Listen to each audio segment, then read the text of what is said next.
नमस्कार मित्रों, रतन astro world में आप सभी का एक बार फिर से स्वागत है। आज हम बात करेंगे कन्या लग्न के बारे में। वर्गो असेंडेंट क्या होता है, कन्या लग्न, और क्या होती हैं क्वालिटीज़ जो लोग कन्या लग्न में जन्म लेते हैं। तो मित्रों, हमारी कुंडली के प्रथम भाव में जब 6 नंबर का अंक आ जाता है तब वह कुंडली बन जाती है कन्या लग्न की। वर्गो कन्या लग्न के जो स्वामी हैं वह हैं Budh, mercury. Mercury is the lord of Virgo. कन्या लग्न के लिए धन के स्वामी बन जाते हैं शुक्र, 2 नंबर का भाव, और लाभ के स्वामी चंद्रमा। शुक्र जो है वह एक प्रकार से कन्या लग्न वालों के लिए बहुत ही बेनिफिक है, बहुत ही शुभ ग्रह है और एकदम योग कारक ग्रह जैसा ही फल देता है, क्योंकि 9 नंबर का जो भाव है वहाँ पर 2 नंबर जहाँ पे आ रहा है वो ट्राइनल साइन जो है त्रिकोण भाव शुक्र के पास है, और 2 नंबर धन का, इनकम का, तो वो भी एक अच्छा हाउस है।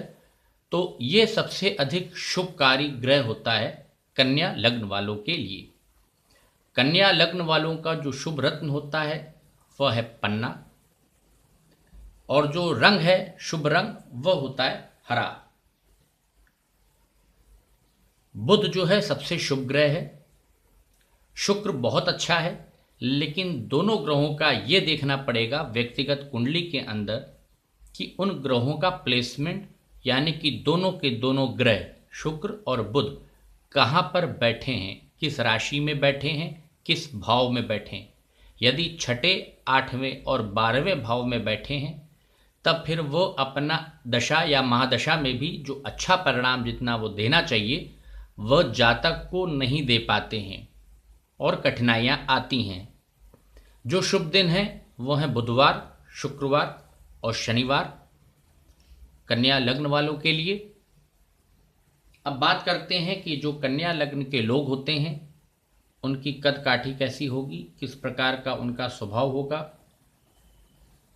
जो कन्या लग्न के लोग हैं उनका जो कद काठी होती है वो मध्यम साइज होती है, मीडियम साइज बॉडी होगी, शार्प माइंड होगा, क्योंकि मरकरी का प्रभाव है, बुध का प्रभाव है, विट एंड ह्यूमर।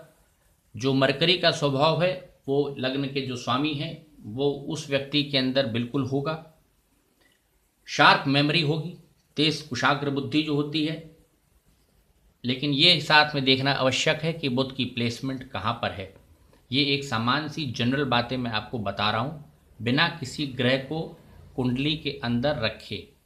जो ग्रह लग्न में होगा बैठा या लग्न का जो स्वामी है वो कहाँ है, जो ट्राइनल साइंस है पहला, 5वां और 9वां, उसमें कौन से ग्रह हैं, ये देखना बहुत आवश्यक है। क्योंकि जो ट्राइनल साइन त्रिकोण भाव में भी ग्रह होते हैं उनका प्रभाव भी व्यक्ति के व्यक्तित्व पर, उसकी पर्सनैलिटी पर, उसकी फिजिकल बीइंग पर पड़ता है। उसकी भी सिग्निफिकेशंस जो हैं उस प्लेनेट की उस व्यक्ति के अंदर आती हैं। तो इस बात का आपको ध्यान रखना है। अब बात करते हैं कि और क्या क्या चीज़ें इनकी क्वालिटीज़ हैं। इमोशनल होते हैं, भावनात्मक तौर पर स्वभाव से इमोशनल कंटेंट हाई होता है। केमिकल साइंस हो गया, लॉ, विधि यानी कि लीगल, एग्रीकल्चर, कृषि से जुड़ा क्षेत्र, ये इनकी पसंद है। इस लग्न वालों की जो कन्या लग्न के लोग हैं वो इस तरफ उनका रुझान होता है। शर्मीले स्वभाव के होंगे, थोड़ा सा ये शाई नेचर के होते हैं। इनका जो चेहरा है ये हमेशा अपनी उम्र से कम लगते हैं। ये बुध का प्रभाव है, मरकरी का, ये एक कैरेक्टरिस्टिक होता है मरकरी की। तो ये जो हमेशा अपनी जो लुक्स हैं इनके वो यंगर देन एज, वो हमेशा अपनी उम्र से कम लगेंगे, और ये बराबर नई चीज़ सीखने के लिए, कुछ न कुछ ज्ञान बटोरने के लिए अपनी कोशिशें करते रहते हैं। इनके अंदर अपने पति हैं तो पत्नी के लिए, पत्नी है तो पति के लिए, जो मतलब अपने पार्टनर के लिए ये लोग लकी होते हैं। These people are lucky for their partners, जो कन्या लग्न के लोग हैं। और कन्या लग्न में यदि कोई कारक ग्रह है, यानी कोई मेलेफिक बैठा है या उसका युति हो रही है, कंजक्शन है, कोई अशुभ ग्रह वहाँ बैठे हैं, तो कन्या लग्न वालों को अधिकांश तौर पर नर्वस ब्रेकडाउन या पैरालिसिस, इस तरह की चीज़ें स्वास्थ्य में, हेल्थ के अंदर जो आती हैं वो ये आती हैं।